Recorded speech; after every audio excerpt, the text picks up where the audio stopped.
Mangwanani Mwalelepo Vogenchani Vanave Africa. My name is Aina Raizakoyo and you are watching Africa Good Morning. Now across Africa we commemorate the resilience, sacrifice and indomitable spirit of workers who form the heartbeat of our continent's progress. From bustling markets to mines and farms, Workers' Day is more than just a holiday. It's a tribute to the laborers who drive economic growth, often against immense odds. In the region where informal economies thrive and workers' rights remain a hard-fought battle, this day underscores the urgent call for fair wages, safe conditions, and dignity for all. Now, coming up on today's show, SADC begins its withdrawal from the DR Congo as the M23 conflict intensifies. South Africa reopens the wounds of apartheid-era crimes. Mali's junta strengthens its grip on power, and Kenyan lawmakers clash with the BBC. Plus, don't miss our South African report with Ari Khoukhad on the latest Africa's biggest football debut. You're watching Africa Good Morning, which is available on DSTV 285, GoTV 25, OneUp2.com, and NTV Africa on YouTube. We'll be right back shortly. Welcome to Namibia, where adventure meets tranquility. With Enjoy, you have access to a wide range of accommodations to suit every traveler's taste and budget. Experience the finest dining and hospitality Namibia has to offer. Booking your dream accommodation is just a few clicks away with Enjoy. Join thousands of happy travelers who have trusted Enjoy for their Namibian getaway. Your gateway to unforgettable Namibian adventures.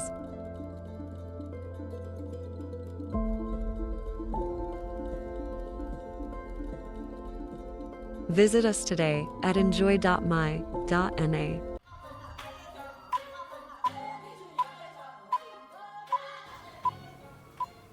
In our top stories this morning, SADC troops begin exit from DR Congo as rebel advance forces regional shift. The Southern African Development Community has begun the withdrawal of its multinational peacekeeping force from Eastern Democratic Republic of Congo, marking a major turning point in the regional intervention against M23 rebel insurgency. Convoys of troops and equipment from South Africa, Malawi, and Tanzania were spotted exiting Goma through Rwanda en route to Tanzania before final repatriations following an agreement of safe passage brokered in April. The peacekeeping deployed in 2023 to stabilize the mineral-rich but conflict-ridden region endured significant casualties, including 17 deaths, as M23 rebels captured strategic cities like Ngoma and Bukavu in a fierce two-month campaign. Amid ongoing accusation from Kinshasa and the UN experts that Rwanda backs the rebel, claims Kigali denies. The withdrawal signals a warning regional appetite for a costly and increasingly complex conflict as SADC pulls out by the 30th of May. Now, the deadline concerns amounts over Eastern Congo's future, with over 7 million already displaced and M23 vowing to advance over 1,000 miles towards the capital, Kinshasa. Now, moving over to our next story, South Africa to launch inquiry into alleged cover-ups of apartheid-era crimes. President Cyril Ramaphosa has announced the formation of a judicial commission of inquiry to investigate long-standing allegations that previous South African administration deliberately obstructed justice in cases of apartheid-era political killings and disappearances.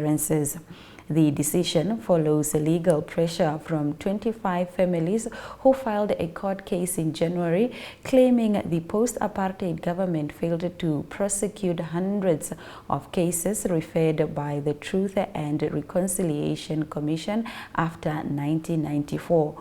While the families are seeking 167 million rands, which is about $9 million in damages, the state has requested that their claim be suspended until the commission concludes its work, a move criticized by the Foundation for Human Rights, which supports the victims' relatives.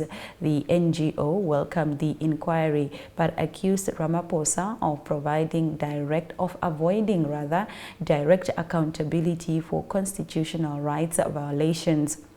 The Commission will probe whether improper influence delayed investigation into atrocities committed under white minority rule as frustration grows over decades of impunity and unlawful promises of justice. Now we move over to our next story. Mali coup leader wins backing to be president for the next 5 years. Mali's military ruler, General Assimi Goïta, has secured support from the regime-organized National Conference to remain president until 2030, despite having previously promised elections after his 2021 coup.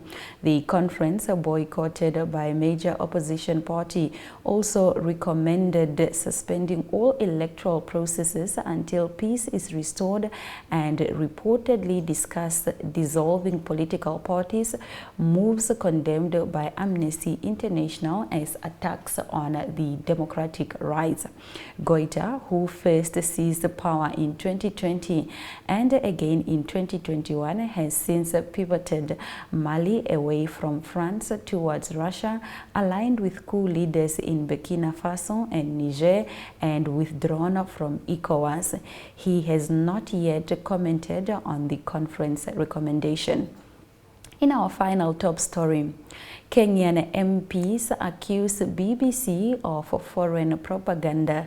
Kenyan members of parliament have condemned the BBC documentary Blood Parliament, accusing it of prompting foreign propaganda and unfairly malaligning Kenya's democratic institution after it exposed alleged shoot-to-kill orders during anti-government protests in June 2024. While lawmakers dismissed the report as misleading and sensationalist, the BBC defended its findings, saying they were based on over 5,000 images and eyewitnesses accounts aimed at highlighting issues of national concern. And now let's have a look at our weather forecast for today.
Irongo Med is a leading distributor, working in partnership with NewMed and WestMed to meet the comprehensive needs of the Namibian healthcare sector. As a partner pursuing sustainable global healthcare, we offer industry-leading medical solutions through our key focus areas, which include pharmaceuticals, orthopedics, ophthalmology, surgical devices and capital equipment, as well as a well-established scientific laboratory division.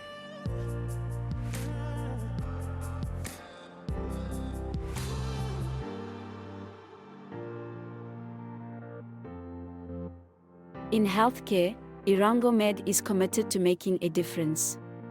What about you?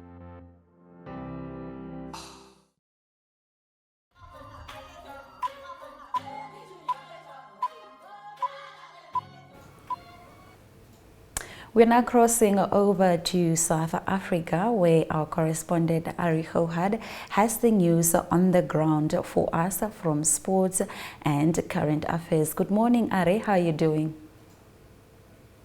Yes, very good morning, Aina. Nice to talk to you. Very good morning and a brilliant workers' day for everybody as well. Blessed one. Everybody is well. We are having a great holiday. Well, I assume everybody is having a great holiday. Some are still in bed. We are at work, but hereafter we are going to have a great holiday. Now, Ari, South Africa today is celebrating Workers' Day, and news from the government is that the Minister of Finance, Enoch Godongwana, will table the new national budget on the 21st of May. Give us more on this. Yes, Anna, it's been a long process and well documented, and the Minister of Finance is actually under quite some pressure from all different political parties, saying that the way this was handled, he needs to step down, but still he's got lots of work to do, and it's not a given that he will step down. Briefly, it's the third time it will be tabled. It was in February. He didn't even say a word then. It just didn't happen that day, the budget speech. In April again, and now we here on the 21st of May, he will table a new budget. It's significant in that there was lots of discussion on the value added tax, the VAT increase of 0.5%. So that was discussed. It was initially, the minister said it needs to be 2%, but even the 0.5% of the minister there wasn't accepted. In the end, just before the weekend, last weekend, he said that they will pull back on that. Also, what happened was there was a High Court case that was brought by the DA and the EFF, and after he announced that that will not go on, over the weekend, the High Court also said that they gave ruling that it was not within the rights of him to increase the 0.5%, and for various reasons. So it's been a challenge for him. The reality is now that's money that's not coming into the budget. So the experts say that South Africa don't have a revenue problem, where South Africa have a spending problem. So it is about how do we spend the money. It's roughly about 2 trillion South African rand annually going through the budget. So lots of money that is needed, obviously, for the budget. There's going to be roughly 10 billion South African rand, 10 to a little bit more that the VAT will not add to the budget. But there's good news from SARS. It is the Commissioner of SARS, Mr. Kieswetter, that said SARS got 10 million extra rand in last time over the previous year, and they've got good processes to make that up. But the big focus at the moment, Aina, is for cuts in expenditure. So that is the parliament there. They need to sit down and take all the government departments. There's 42 different lines of that. To see what the cuts are. Service provision is a big component for the South African economy, also obviously health and education. So we need to see that that can continue, but there's definitely going to be cuts somewhere for South Africa for the budget to be able to be met. The big challenge for South Africa, unfortunately, is debt. So it's like worldwide challenge, but South African government debt is very high. It's about 300 billion US dollars. So it rises about roughly 13% every year. The concern is it's the 75% to the GDP. So it's a high percentage. South Africa cannot go across to the international world and borrow more money. They are already on 75% of GDP. So that is an option that's not possible. One option that is talked about is maybe even increasing the petrol levy, the petrol that we put into our cars, that levy.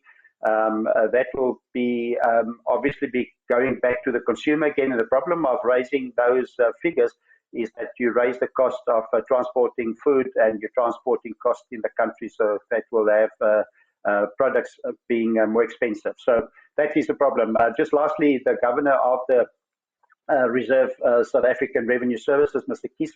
Kieswetter, also cautioned the vendors and the informal trade and traders, say that they must adjust back the 0.5% VAT that they put onto their systems, and they mustn't charge that now. So that is all happening in South Africa. Just also briefly in the current affairs, a good initiative, the InDrive, they call it, the initiative in Soweto.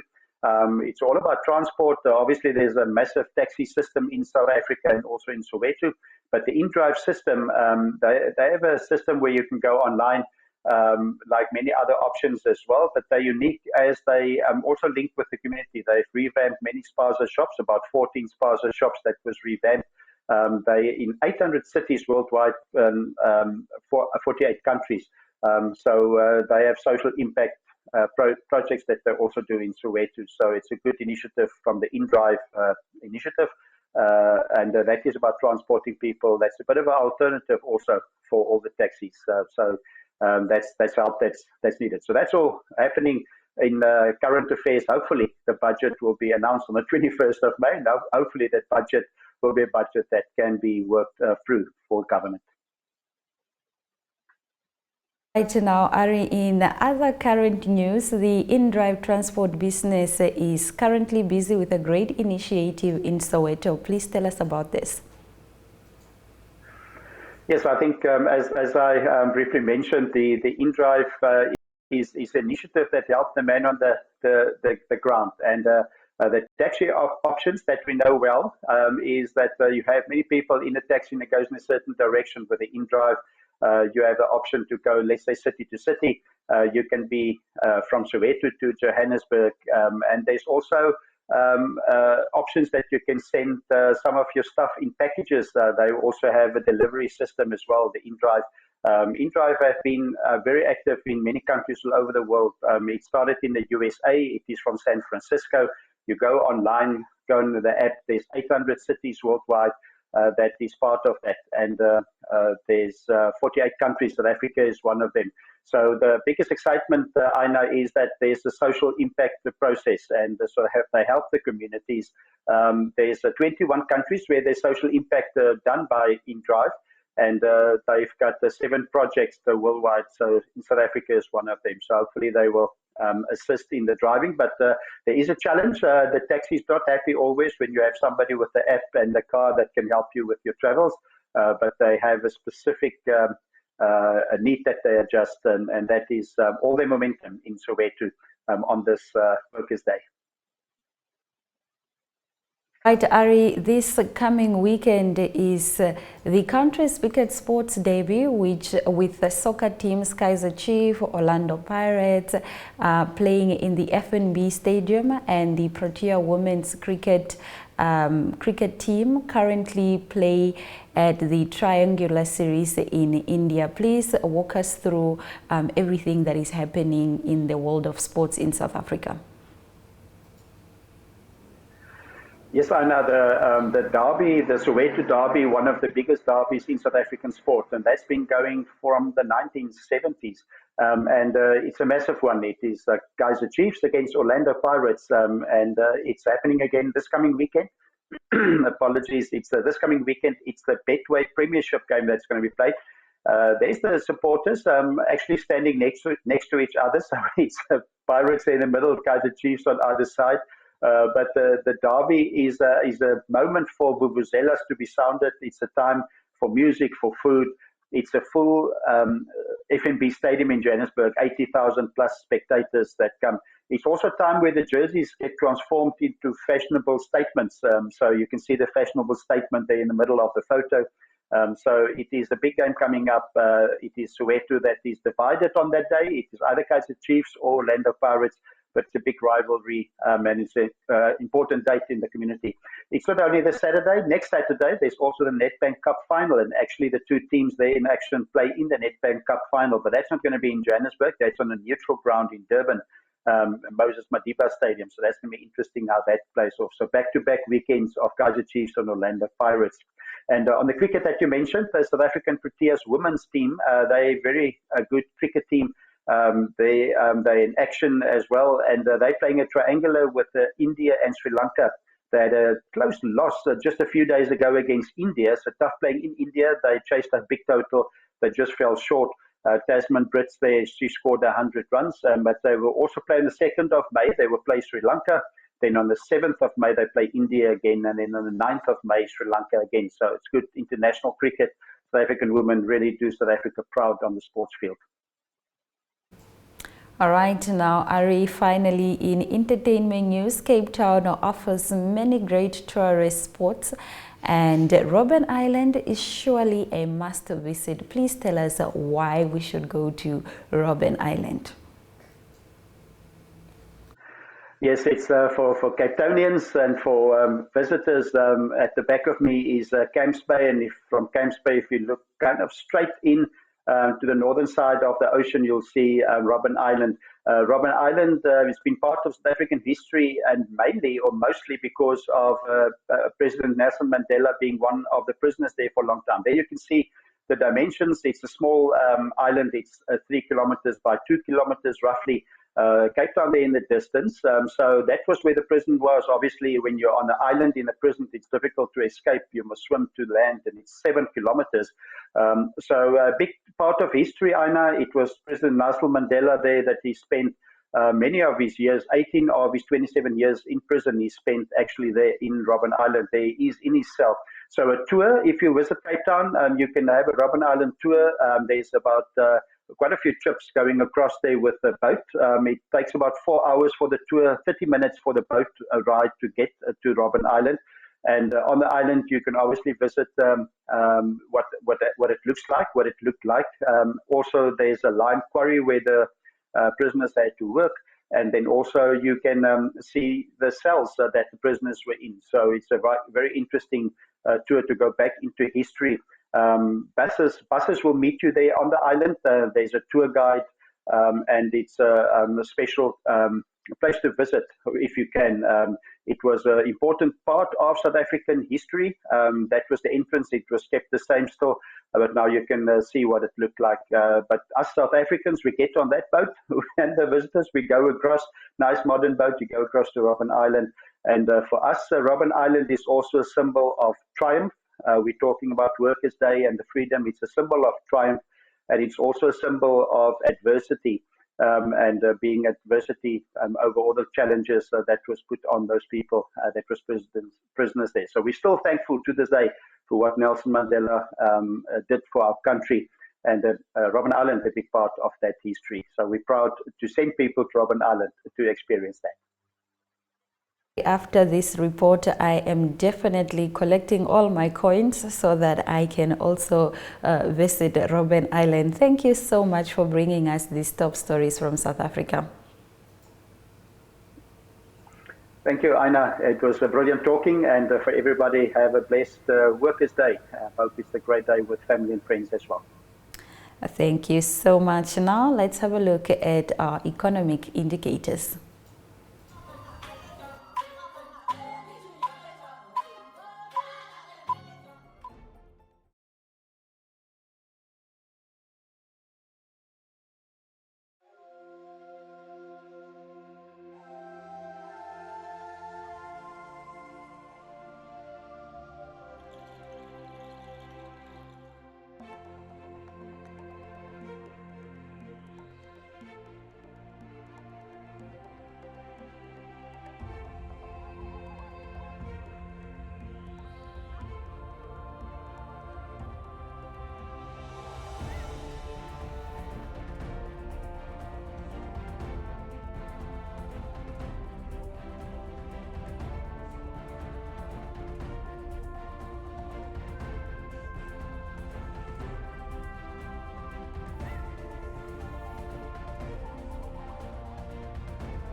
Well, thank you so much for choosing to spend your morning with us here at Africa Good Morning. Until tomorrow, same time, same place, have a blessed Workers' Day.